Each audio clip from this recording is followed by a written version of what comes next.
Hello dear students. तो last lecture में हमने पढ़ा था preparation of phenols. Today we are going to discuss about physical properties of phenol. तो आज हमें क्या पढ़ना है, फिजिकल प्रॉपर्टीज़ पढ़नी है फिनॉल की। तो बने रहे लास्ट तक वीडियो में, क्योंकि जो लास्ट प्रॉपर्टी है वो ज़्यादा इंपॉर्टेंट है, उससे ज़्यादा क्वेश्चन बनाए जाते हैं नीट चाहिए एग्ज़ाम के लिए। ओके, तो फर्स्ट जो प्रॉपर्टी है, फर्स्ट 2-3 प्रॉपर्टी वो भी इंपॉर्टेंट ही है, लेकिन जो लास्ट प्रॉपर्टी बताने वाला हूँ 4 नंबर की, वो ज़्यादा इंपॉर्टेंट है। एनसीईआरटी बुक में भी इतना ज़्यादा डिटेल एक्सप्लेनेशन दिया हुआ नहीं है। ओके, तो लॉजिकली आपको ये प्रॉपर्टी समझनी चाहिए, इसके लिए इस वीडियो में लास्ट तक बने रहे। तो since students, phenols are colourless liquids और crystalline solids, this is first property, either phenols are colourless liquids और crystalline solids. Crystalline solids like beta naphthol, beta naphthol जो होता है वो क्रिस्टलाइन सॉलिड होता है। देखो second property, due to presence of strong intermolecular hydrogen bonding, phenols have higher boiling points than corresponding hydrocarbons, alkyl and aryl halides और ethers. Okay, तो इनमें क्या होता है, हाइड्रोजन बॉन्डिंग फॉर्म करते हैं फिनॉल मॉलिक्यूल। जब आप बीकर में फिनॉल मॉलिक्यूल लेंगे, जो वो सॉलिड हो या लिक्विड हो, सॉलिड होगा तो आप क्या करोगे, उसका एक्वियस सॉल्यूशन बनाओगे। तो जो फिनॉल मॉलिक्यूल्स होते हैं वो एक दूसरे से इंटरमॉलिकुलर हाइड्रोजन बॉन्डिंग फॉर्म करते हैं। What is intermolecular hydrogen bonding? Since, तो जब आप बल्क ऑफ फिनॉल मॉलिक्यूल्स लेंगे, बीकर में जब आप नंबर ऑफ फिनॉल मॉलिक्यूल होते हैं, बीकर में जब फिनॉल एक्वियस फिनॉल सॉल्यूशन बनाओगे या फिर नॉर्मल लिक्विड फिनॉल लोगे, तो उसमें क्या होता है, नंबर ऑफ फिनॉल मॉलिक्यूल्स होते हैं। वो तो number of phenol molecules are interact with each other by hydrogen bonding. तो उसमें क्या होता है, what is hydrogen bonding? It is a special type of interaction between hydrogen and electronegative atoms. आपने डेफिनेशन पढ़ी है हाइड्रोजन बॉन्डिंग की। तो क्या होती है hydrogen bonding? It is a special type of interaction between hydrogen and electronegative atoms like oxygen, nitrogen और halogens. तो इसमें क्या होता है, जब बल्क ऑफ फिनॉल मॉलिक्यूल लोगे आप बीकर में, तो फर्स्ट फिनॉल मॉलिक्यूल का हाइड्रोजन नेक्स्ट फिनॉल मॉलिक्यूल के ऑक्सीजन के साथ करता है, क्या करता है, हाइड्रोजन बॉन्डिंग फॉर्म करता है। तो इस तरीके से नंबर ऑफ फिनॉल मॉलिक्यूल एक दूसरे से क्या होते हैं, इंटरैक्ट होते हैं, अट्रैक्ट करता है। ये जो ऑक्सीजन होता है वो इस हाइड्रोजन को अट्रैक्ट करेगा, या हाइड्रोजन इस ऑक्सीजन को अट्रैक्ट करेगा। तो इस तरीके से सब फिनॉल मॉलिक्यूल एक दूसरे को क्या करते हैं, बांध के रखते हैं।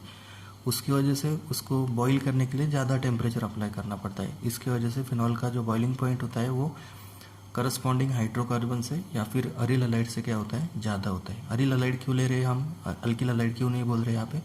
क्योंकि अरिल हैलाइड में बेंजीन रिंग को हैलोजन अटैच होता है, इसमें बेंजीन रिंग को हाइड्रोक्सिल ग्रुप अटैच है। ओके, तो जो नेक्स्ट प्रॉपर्टी दी हुई है 3 नंबर की, वो देखो बच्चों, जो 3 नंबर की प्रॉपर्टी वो भी इससे ही रिलेटेड है, हाइड्रोजन बॉन्डिंग से।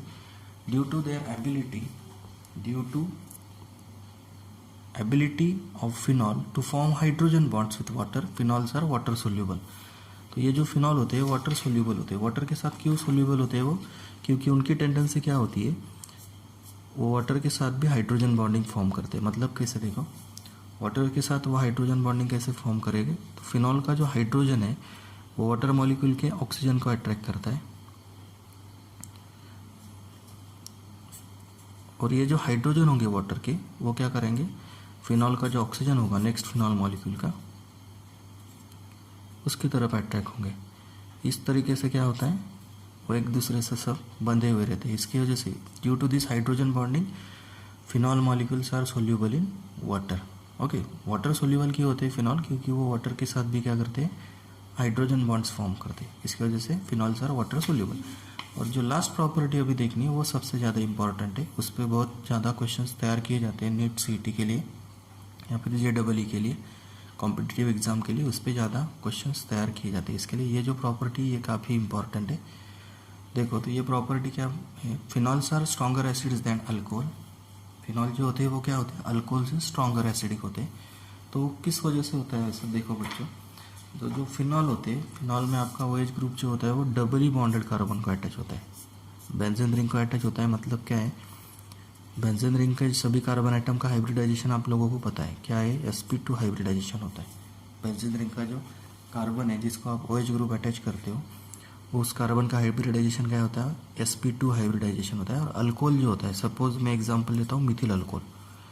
मिथिल अल्कोहल में जो आपका हाइड्रोक्सिल ग्रुप है वो किस कार्बन को अटैच किया होता है, जिस कार्बन का हाइब्रिडाइजेशन sp3 होता है। ओके, तो आप सबको पता है कि जब यस कैरेक्टर बढ़ता है, s character when increases then electronegativity of that carbon atom also increases. तो जब यस कैरेक्टर इंक्रीज होगा तब क्या होता है, उस कार्बन की इलेक्ट्रोनेगेटिविटी भी क्या होती है, इंक्रीज होती है। अल्कोहल में sp3 हाइब्रिडाइजेशन होता है, उसका यस कैरेक्टर कंपेरेटिवली sp2 से क्या होता है, कम होता है, तो उसकी इलेक्ट्रोनेगेटिविटी कम होगी। तो फिनॉल की इलेक्ट्रोनेगेटिविटी, फिनॉल में जिस कार्बन को आप OH ग्रुप अटैच करते हो वो ज़्यादा इलेक्ट्रोनेगेटिव होने की वजह से क्या होता है, वो क्या करता है, ऑक्सीजन से क्या करता है, इलेक्ट्रॉन डेंसिटी खुद की तरफ क्या करता है, अट्रैक्ट करता है। और ऑक्सीजन से इलेक्ट्रॉन डेंसिटी अगर खुद की तरफ अट्रैक्ट करेगा तो फिनॉल का जो आयोनाइजेशन है वो ईजी हो जाता है। ये जो OH बॉन्ड है, ये OH बॉन्ड क्या होगा, ये बॉन्ड ब्रेक होगा, ये इलेक्ट्रॉन पेयर ऑक्सीजन खुद की तरफ अट्रैक्ट करेगा और नीचे सप्लाई करेगा वो इलेक्ट्रॉन डेंसिटी। इसकी वजह से क्या होगा, फिनॉल का आयोनाइजेशन हो जाता है और आपको क्या मिलते हैं, फिनॉक्साइड आयन मिलते हैं। क्या मिलते हैं, फिनॉक्साइड आयन।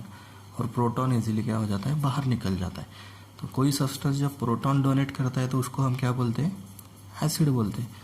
ये क्या तैयार हुआ यहाँ पे, फिनॉक्साइड आयन। ये जो फिनॉक्साइड आयन तैयार होते हैं ये रेजोनेंस स्टेबलाइजेशन होके, मतलब इलेक्ट्रॉन डीलोकलाइजेशन करके खुद का क्या कर लेते हैं, खुद स्टेबल बन जाते हैं। ओके, तो इस तरीके से ये जो OH बॉन्ड है उसका आयोनाइजेशन होता है। क्यों होता है वो आयोनाइजेशन, क्योंकि ये बेंजीन रिंग का जो कार्बन है वो कैसा होता है, इलेक्ट्रोनेगेटिव होता है। तो ये इलेक्ट्रॉन डेंसिटी खुद की तरफ अट्रैक्ट करेगा ये कार्बन, और ये इलेक्ट्रॉन पेयर इधर अट्रैक्ट करने की वजह से क्या होगा, ये जो OH बॉन्ड है इजीली पोलराइज हो जाएगा और ये बॉन्ड पेयर अंदर खींचने की वजह से क्या हो जाएगा, प्रोटॉन बाहर निकल जाएगा।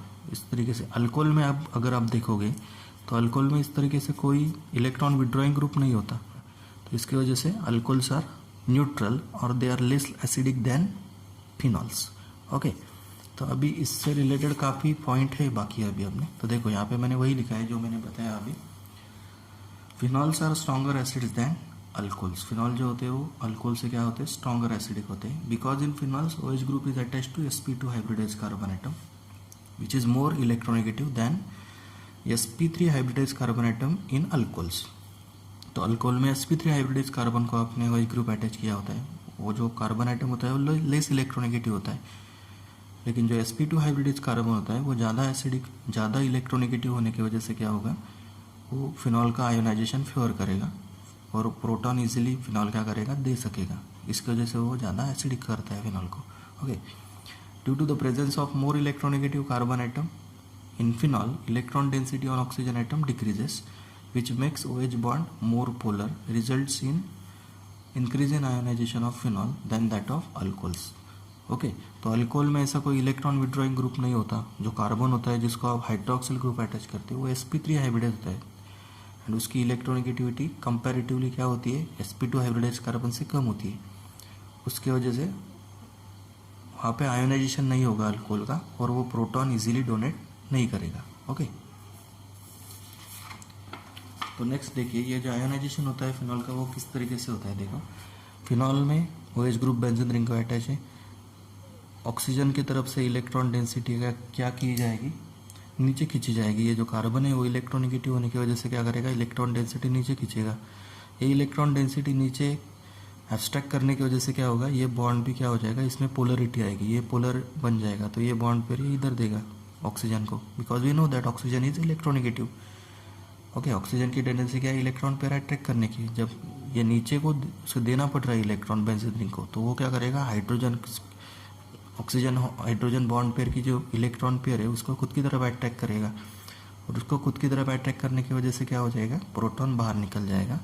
तो कोई भी सब्सटेंस जब प्रोटॉन देता है तो उसे हम क्या बोलते हैं, एसिड बोलते हैं। तो इस तरीके से इस इलेक्ट्रोनेगेटिविटी ज़्यादा होने की वजह से कार्बन की, फिनॉल क्या होता है, एसिडिक होता है।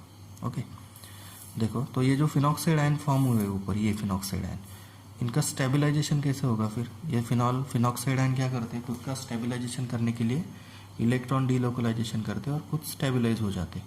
ओके, तो नेक्स्ट फैक्टर जो है, ये जो फिनॉल है, फिनॉल में सपोज OH ग्रुप अटैच होगा, बेंजीन रिंग को क्या होता है, OH ग्रुप अटैच होता है।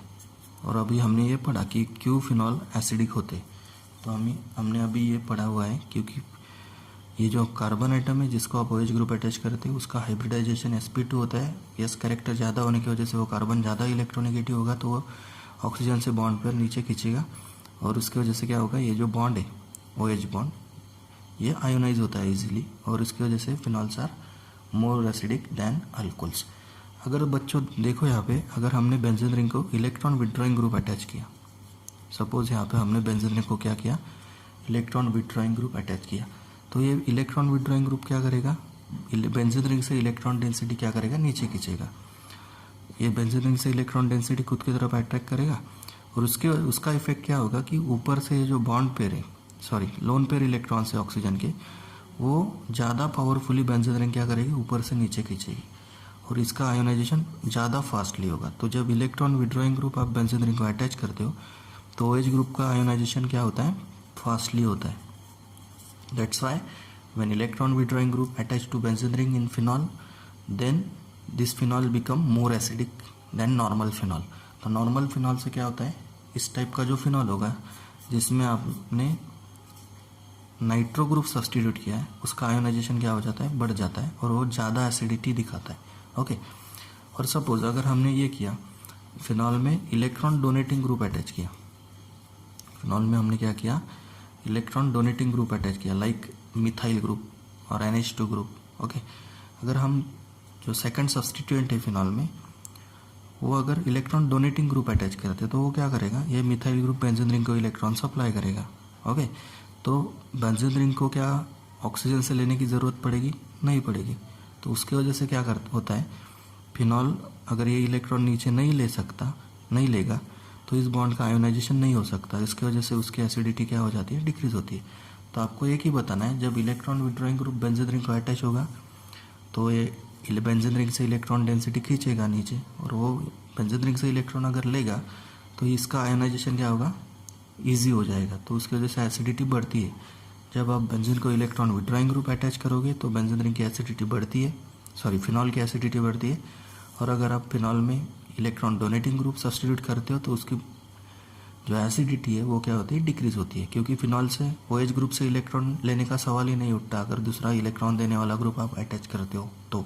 ओके, तो यही लिखा हुआ है इस फोर्थ प्रॉपर्टी में और इस पे ही ज़्यादा क्वेश्चन बनाए जाते हैं, नीट चाहिए एग्जाम में। ओके, तो देखो, the presence of electron withdrawing group like NO2 group increases the acidic strength of phenol because since electron withdrawing group decreases electron density in benzene ring, therefore ionization of phenol increases। तो क्या होगा, phenol को अगर आप electron withdrawing group जोड़ते तो वो क्या करेगा, जो मैंने पहले बताया वो फिर से बता रहा हूँ, वो इलेक्ट्रॉन डेंसिटी क्या करेगा, बेंजीन रिंग से खींचेगा। तो बेंजीन क्या हो जाएगी, इलेक्ट्रॉन डिफिशिएंट होगी। तो बेंजीन इलेक्ट्रॉन डिफिशिएंट होगी तो वो क्या करेगी, ऑक्सीजन की लोन पेयर नीचे खींचेगी और उसकी वजह से क्या हो जाएगा, ये जो बॉन्ड है आपका OH बॉन्ड, इसका आयोनाइजेशन बढ़ेगा और वो जल्दी आयोनाइज होगा और जल्दी आयोनाइज होगा तो क्या हो जाएगा, फिनॉक्साइड आयन फॉर्म होंगे और प्रोटॉन जल्दी से जल्दी क्या हो जाएगा, बाहर निकल जाएगा।